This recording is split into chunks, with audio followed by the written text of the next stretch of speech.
یوټیوب اکاونټ جوړول غواړئ او نشئ جوړولی نو مه خفه کیږه. نن به زه تاسو ته په دغه ویډیو کې مکمله طریقه ښایم چې موږ سره کوم یو پروفیشنل یوټیوب اکاونټ جوړولی شو. نو تاسو هم په خپل یوټیوب باندې خپله جرني سټارټ کړئ او خپل فیوچر مو برایټ کړئ. نو راځو د کمپیوټر سکرین ته او دغه طریقه په مکمل ډول باندې زده کوو. خجی کو تاسو غواړئ چې تاسو یو پروفیشنل یوټیوب چینل جوړ کړئ نو لومړی به ځان ته یو فریش جیمیل جوړ کړئ او بیا به راشئ فرض مثال زه راځم دغه ځایګي ته او دلته ما یو فریش جیمیل جوړ کړی دی نو زه به دا اوپن کړم. تاسو کتلی شئ دلته ما یو فریش جیمیل جوړ کړی دی او بیا یې په کروم کې اوپن کړی دی. نو اوس دلته راځم زه دلته لیکم چې یوټیوب. تاسو بیا یوټیوب دلته سرچ کړئ بیا په دې یوټیوب باندې کلیک کړئ. او لومړی خبره دا ډېره زیاته ضرور ده چې تاسو به یو فریش جیمیل جوړوئ. رایټ ګوره ما یوټیوب ورکړ نو دلته بیخي زما چینل نشته دی. نو زه اوس راځم په دغه ځایګي باندې کلیک کوم او دلته لیکلي دي چې کریټ ا چینل. دغه ځایګي تاسو ته ښکاري نو په دې باندې به تاسو کلیک کړئ. رایټ چې کله مو کلیک کو نو دغه نوم اوس هم بدلولی شئ او بیا هم تاسو دا نوم ورکولی شئ. نو زه یې کریټ ا چینل بیا دا نوم زه بعد کې بدلولی شم. نو تاسو به اوس لږ غوندې کې ویټ وکئ او موږ ته په یو څو ثانیو کې یوټیوب چینل جوړ شي. نو تاسو کتلی شئ چې موږ ته یوټیوب چینل په یو څو ثانیو کې جوړ شو. خو په دې کې تر ټولو مهمه خبره دا ده چې موږ سره به یو فریش جیمیل وي. بیا به تاسو راشئ کسټمایز ته او اوس به موږ د چینل لپاره نوم او همدارنګه هینډل او داسې نور سیټینګ وکړو. اوس به تاسو راشئ او دلته لیکلي دي چې ویلکم ټو یوټیوب سټوډیو او په دې کنټینیو باندې به کلیک کړئ. رایټ بیا دغه ځایګي کې تاسو کولی شئ چې شاته بینر ورکړئ. په دې به زموږ راتلونکي ویډیو راځي انشاءالله چې موږ سره کوم د یوټیوب بینر جوړولی شو. رایټ او دلته پکچر اپلوډ کېږي. تاسو پکچر اپلوډ زما په تیرو ویډیوګانو کې تاسو ته دغه طریقه هم ښودلې ده چې تاسو سره کوم لوګو جوړولی شئ. نو تاسو به لوګو جوړه کړئ او دلته به لوګو ورکړئ او په راتلونکي ویډیو کې به زه تاسو ته دغه طریقه ښایم چې موږ دلته بینر سره کوم ورکولی شو. خو فلحال موږ دلته راځو صرف دا نوم چینج کوو. زه لیکم چې ساحل ټي وي. زه صرف لیکم چې ساحل ټي وي. اوکې ما دا ورکړه او هینډل هم زه بدلولی شم. زه ورکوم چېرې فرض مثال ساحل سلش به داسې رامه به ورکړم او لیکم ټي وي چې دغه هینډل اخلي او که نه اخلي.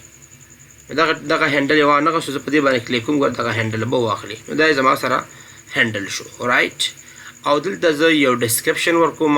نو دغه ډسکرپشن زه د کوم ځای نه لیکم دغه طریقه هم زه تاسو ته اوس ښایم. اوس دغه ډسکرپشن موږ د کوم ځای نه ورکوو نو تاسو به لنډ راشئ چیټ جی پي ټي ته او ورته ووایئ چې ما د ساحل ټي وي په نوم یو چینل جوړ کړی دی پښتو چینل دی ما ته یو ښایسته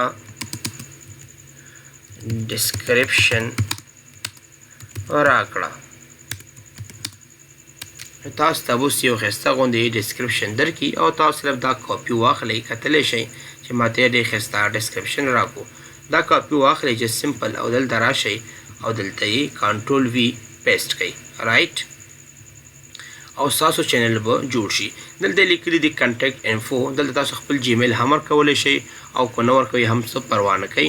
او دلته یو لوګو جوړیږي. دغه طریقه ما تاسو ته په تېرو ویډیوګانو کې ښودلې ده چې دلته به لوګو جوړ کړئ. هغه لوګو بیا دلته هم ورکولی شئ. په اپلوډ باندې به کلیک کړئ او خپل لوګو چې کوم ځای کې بیا به سلیکټ کړئ. لکه فرض مثال ما دغه لوګو ده په دې باندې به کلیک کړئ او اوپن به کړئ. دغه لوګو هم دلته ورکول شي. رایټ دغه لوګو به ګوره دلته راشي. تاسو کلیک کړئ ډن. دغه لوګو به هم دلته راشي. ورته دلته لیکم چې فرض مثال اینډ اف ویډیو معنا یا لیکم چې انټایر ویډیو معنا د ویډیو د اول نه واله تر اخره پورې دغه ماته راوله. او دلته ورته هم لوګو ورکولی شي. لکه فرض مثال زه به دا لوګو فلحال ورکړم چې ستاسو دغه طریقه زده شي. رایټ ما دغه لوګو ورکړه. رایټ او پبلش مې ووهل. اوس راځو موږ خپل چینل ګورو چې زموږ چینل سره کوم دی. نو تاسو کتلی شئ چې زموږ یو پروفیشنل یوټیوب اکاونټ جوړ شو. خو په دې کې یو خبره دلته پاتې ده چې دلته موږ بینر ورکوو او دا بینر به دلته موږ څنګه ورکوو. ګوره دلته لیکلي دي چې بینر نو دغه بینر طریقه به زه تاسو ته په راتلونکي ویډیو کې دغه د بینر طریقه ښایم چې دې دپاره موږ بینر سره کم جوړو او بیا په کم سایز کې جوړو. دلته لیکلي دي 2048 په 1150 کې. په دې اندازه کې موږ په راتلونکي ویډیو کې د خیره د بینر جوړو او بیا به دلته اپلوډ کوو. دغه طریقه به انشاءالله تاسو ته په راتلونکي ویډیو کې ښایم ځکه دغه طریقه لږه اوږده ده. دا په راتلونکي ویډیو کې انشاءالله وایو. او فی الحال ستاسو مکمل اکاونټ د یوټیوب جوړ شو. نو په دې کې دوه خبرې پاتې دي چې یو بینر څنګه جوړیږي، په دې به زما بیله ویډیو راځي، او بله ویډیو به زما راځي د SEO په اړه باندې، معنا سرچ انجن اپټیمایزیشن په اړه باندې به زما بله ویډیو راځي. نو دا زما ویډیو وه د یوټیوب چینل د جوړولو په اړه باندې. الله دې وکړي چې ستاسو خوښه شوې وي.